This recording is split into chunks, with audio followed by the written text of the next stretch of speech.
name is Noray Matiano. My name is Rahima M. Lamping. Our topic is about depression. What is depression? Depression is a mood disorder that different people experience in different ways. Common emotions include sadness, hopelessness, irritability, and anger.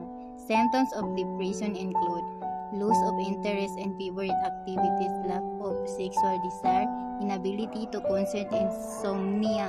Depression may have several causes, ranging from family history and early childhood trauma to brain structure and medical condition.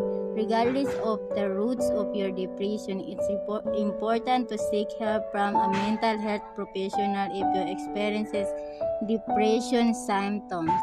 Many options are available to help treat depression. Some of the most effective forms of treatment are therapy and medication, but you can find depression is a complex mental health condition that affects millions worldwide. It's characterized by present feelings of sadness, hopelessness, and loss of interest in activities. If you are someone you know is struggling with depression, seeking professional help is a crucial step towards recovery.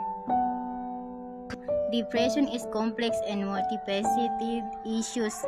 Some people find that experiencing depression can foster empathy, creativity, or personal growth.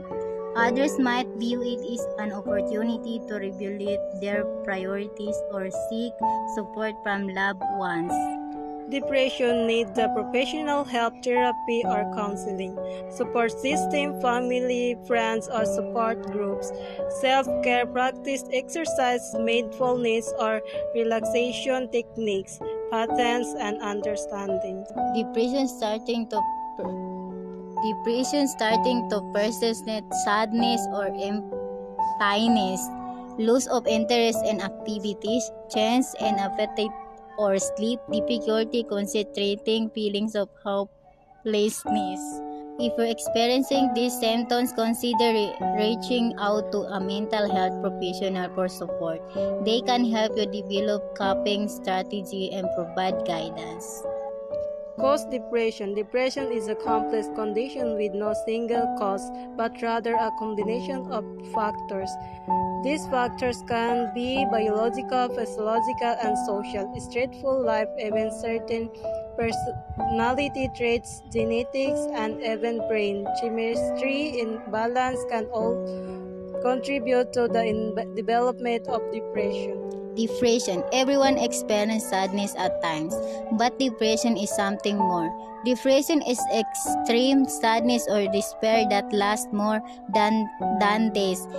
It interferes with the activities of daily life and can cause physical symptoms such as pain, weight loss, organ sleeping pattern disruption, or lack of energy.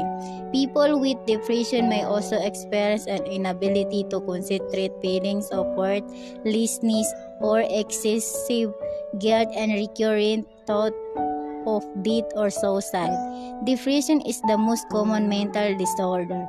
Fortunately, depression is treatable. A combination of therapy and antidepressant medication can help ensure recovery.